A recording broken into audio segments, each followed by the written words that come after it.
Deed fraud doesn't always involve a dramatic forgery that's obvious at a glance. Some of the quietest and most effective versions rely on something as small as a single letter changed in a name, close enough to pass a routine recording, different enough that it wasn't actually the true owner who signed anything at all.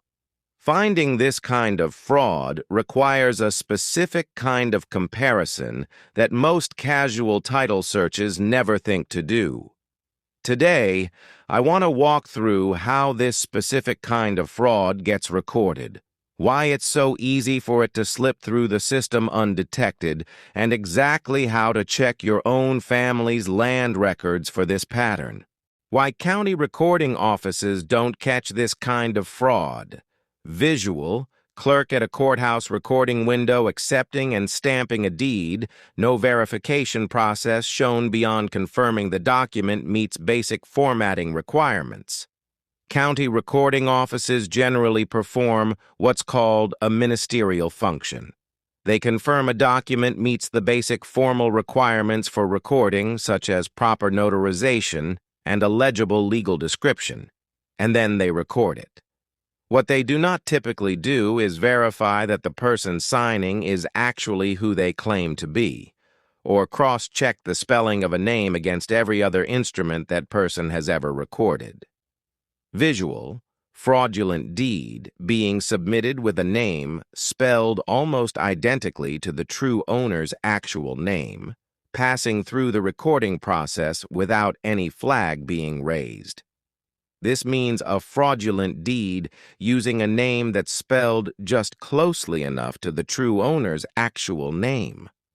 A swapped letter, a dropped middle initial, a slightly altered surname can pass through the recording process completely undetected because nothing in that process is designed to catch this specific kind of discrepancy. How a small name discrepancy shows up in the grantor index. Visual. Grantor-grantee index showing multiple entries under slightly different name spellings, all appearing to reference the same underlying person to a casual reader.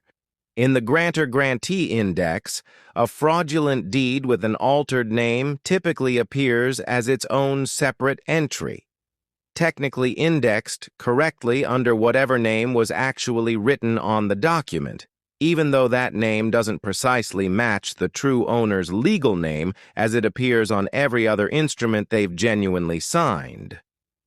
Visual. Researcher scanning the index quickly and assuming all entries under similar-looking names belong to the same person, without closely comparing the exact spelling of each one.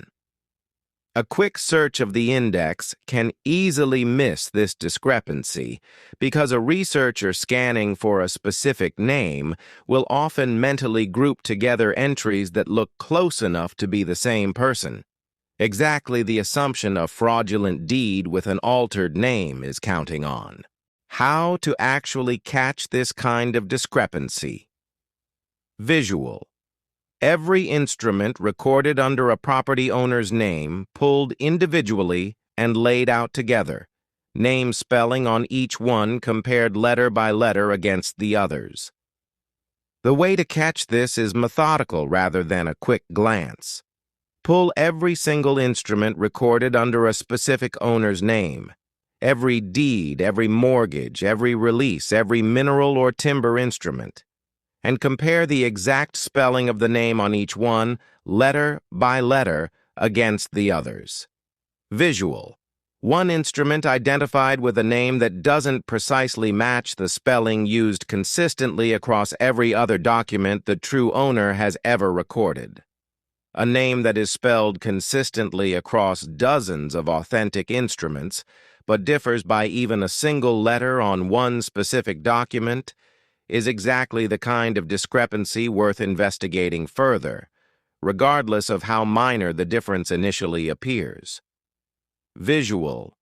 Signature comparison across multiple instruments, examining whether the handwriting style is consistent with the owner's other known verified signatures.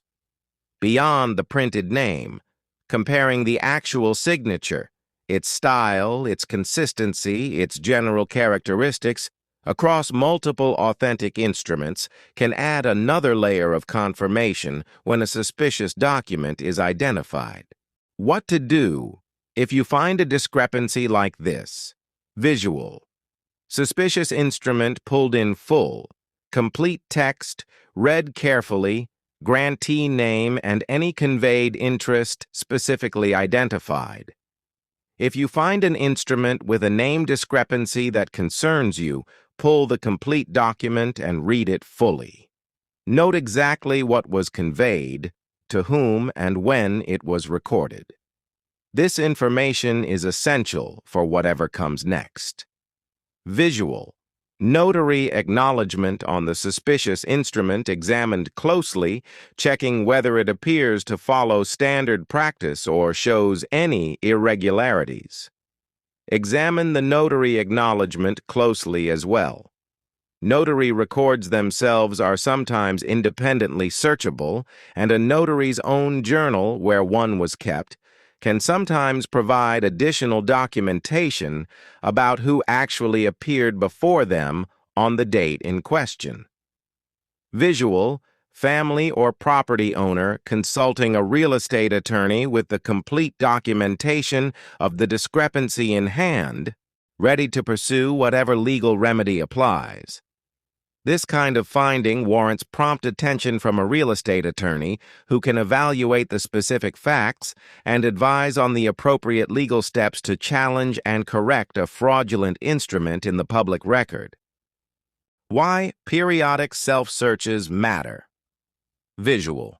Landowner periodically searching the grantor index under their own name, confirming every entry matches their exact legal name and represents a transaction they actually made.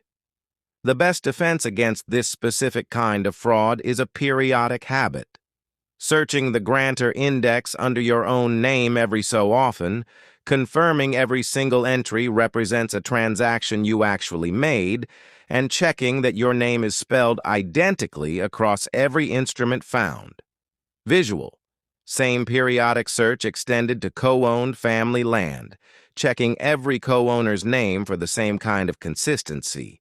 For land co-owned with family members, extending that same periodic search to every co-owner's name adds another layer of protection, since a fraudulent instrument could just as easily target any name in the ownership chain, not only your own. Our courthouse research guides are available now. Find the link on our page. I'm not an attorney. This is not legal advice. Always talk to a licensed attorney about your specific situation. If this is something every landowner should know, hit like so more people see it. A single swapped letter is a small thing to build a fraud around, and that's exactly what makes it effective.